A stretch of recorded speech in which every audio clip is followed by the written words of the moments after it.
Hello and welcome back to the Arturia Pigments tutorial series. Today we're carrying on our examination of the analog engine. There's so much to talk about, there's no way we can possibly cover it in one episode. So in the last one we dealt with most of the stuff in the central block, but today I want to talk about some of the functionality around the outside.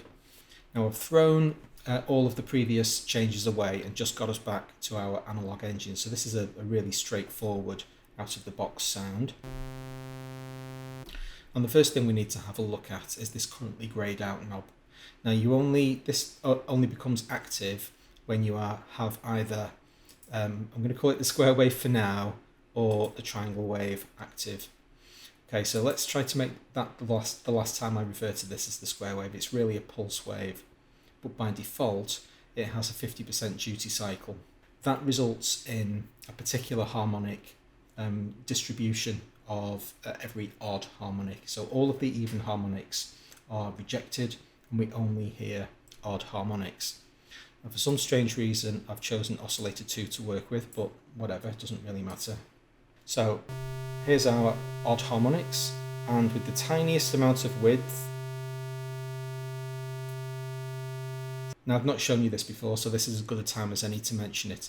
If you right click with your mouse when you're moving a control in any Arturia product, then you enter fine tune mode, fine control mode. So I was able to add 1/1000th of an incremental change to this control. I'm doing that with my right mouse button. Pick it up with my left button, I'm moving a much bigger leap. So I'll get myself back to 501. And then we have this completely even distribution, shouldn't have used that term, should I, of even harmonics. So we get every even harmonic completely across the frequency range. Now this goes beyond my understanding of maths. Pulse waves are described by something called a sync function, and I'm afraid I don't understand it, quite frankly. But we also have the even harmonics added, and eventually when we get the width up high enough, it's going to really change the colour of the tone. There we go.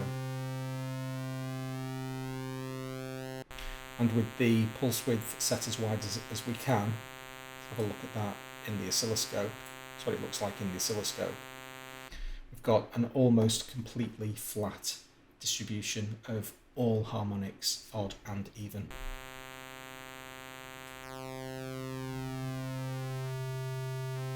So there's dark voodoo maths going on there that I don't understand and I'm not going to try to pretend to. We can also do that with triangle waves. The only difference between a square wave, pulse wave and a triangle wave is the rate of decay of the harmonics. With a triangle wave, the harmonics decay, set the width back to 0 again, at the inverse square. So there's basically a steeper linear curve. Square and triangle, but you are seeing the same harmonics in both waves. So that's what width does. And you can change the width of a triangle wave. When you increase the width of a triangle wave to maximum, it almost represents a sawtooth wave. It's not exactly a sawtooth wave, but it looks like one. If I bring the sawtooth in, you can both hear and see that they are different, but they have the same fundamental kind of design, if you like. Okay, I've got all my windows nice and neat and tidy again. So I'll turn the volume of the oscillator back down again and step across to the noise module. Turn the volume up and again have a look in Insight. That's what white noise looks like. So it's all the frequencies randomly distributed. So the amplitudes of all of the frequencies are constantly randomly generated. That's what noise is. Now on either side of our control knob, that's what white noise is. Red noise is going to be really obvious what's going on. We throw away high frequencies. And blue noise, we throw away low frequencies. So if you think blue is cold, cold sounds are generally described as those that have very high frequencies. Think of like the noise in a bathroom, it feels cold. And low frequency sounds are often described as being warm. So that's how I remember red and blue noise. Double click it, get back to white. There we go.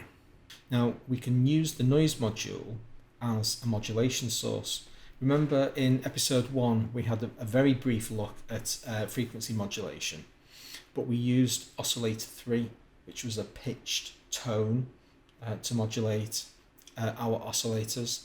Okay, so let's get our oscillator back on. I'm going to turn the noise module off, and now I'm going to switch my modulation source to noise, and then I'm going to begin applying modulation to oscillator 2. Frequency modulation is engaged, so the noise module is now going to modulate, change the pitch of the triangle wave. So it's going to start off looking like a triangle wave, and then it's just going to get increasingly corrupted by this noise. You can see it, actually that's a better representation than the oscilloscope.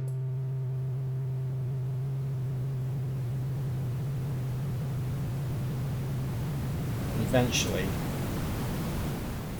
the noise is going to take over completely. We lose the original tone.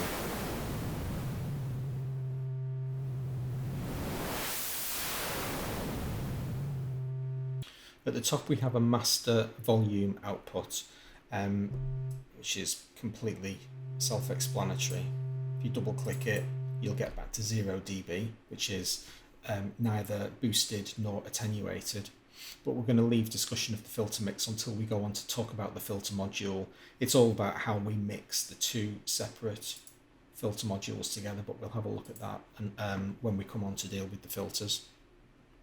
Over on the left hand side, we've already seen the coarse control, the coarse tune knob, but we've got up here a master key tracking button. Remember, oscillators 2 and 3 have their own independent key tracking function, so I can turn oscillator 2's key tracking off here. You can see on the keyboard below I'm pressing different keys, but we're only hearing C. Exactly the same effect over here,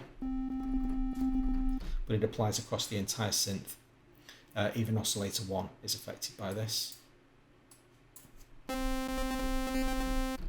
And fine-tune control is really obvious. It just allows us to control up to a semitone. Pitch, double click, set it back to 0.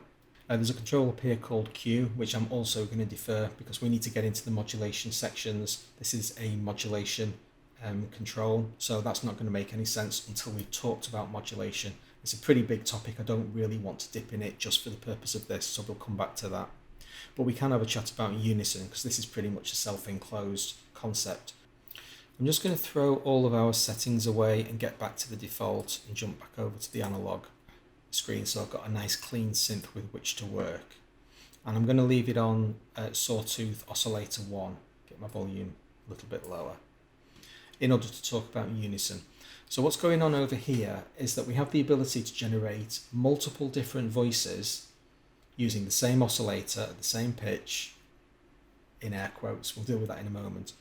And the combination of multiple voices being played simultaneously is capable of producing really beautiful sounds. Unison is really amazing. It's also capable of being incredibly dull. If I turn drift down and detune down and have my voices set to 1 and press a note, you'll see that Unison's always been on. The whole time we've been playing it's been on, but while the number of voices is set to 1, it's not doing anything. It's only when we go past 1 that we're going to start hearing some effect from the Unison engine. You can have fractional changes in voice. The behind the scenes, the synth actually handles flipping basically between one oscillator and 2, so you can have fractional changes. And at the moment,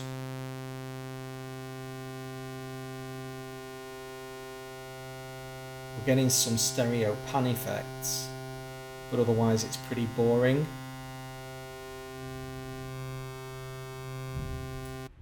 If I introduce detune, that's going to be an entirely different experience. I'm going to put a little bit of detune in and then do exactly the same thing.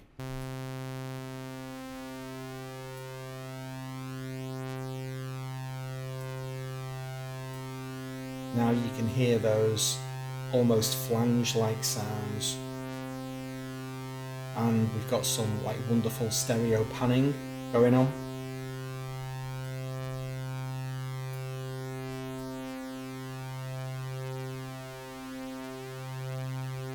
about 1%, it just starts becoming absolutely marvellous.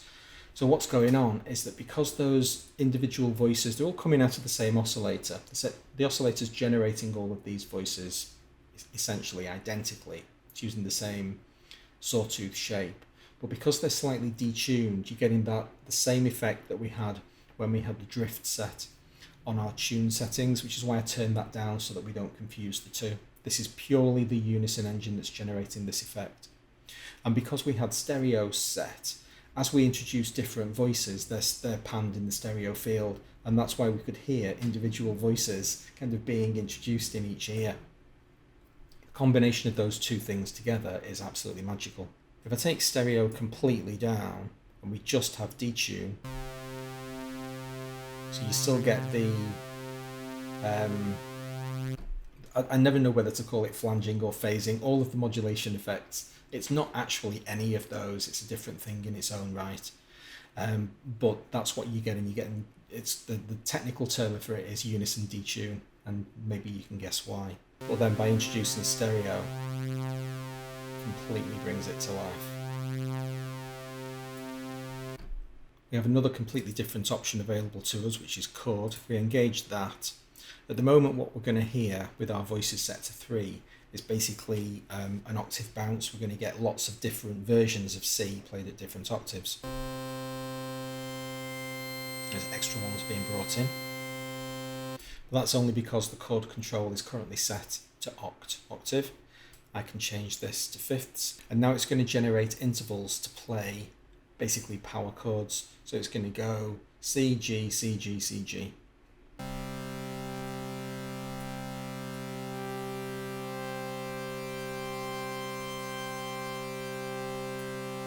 And we get some really interesting, so that's now having to play 3 different notes to generate a minor. Minor 7.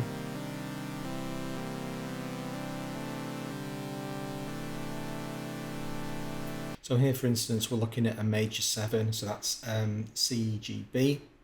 I'll just press my C note, take it out of unison mode, and now play those 4 notes you can see on the low keyboard. Those are the notes of a major 7 chord, C major 7. It's an easy way to get basically turn it into a chord player for you. Play one note, it'll play that chord. So that's the analog engine mostly dealt with. We'll deal with those couple of minor exceptions later on in the course. Hope you enjoyed it, and if you did, please hit the like button. I'll see you for the next one. Thanks a lot.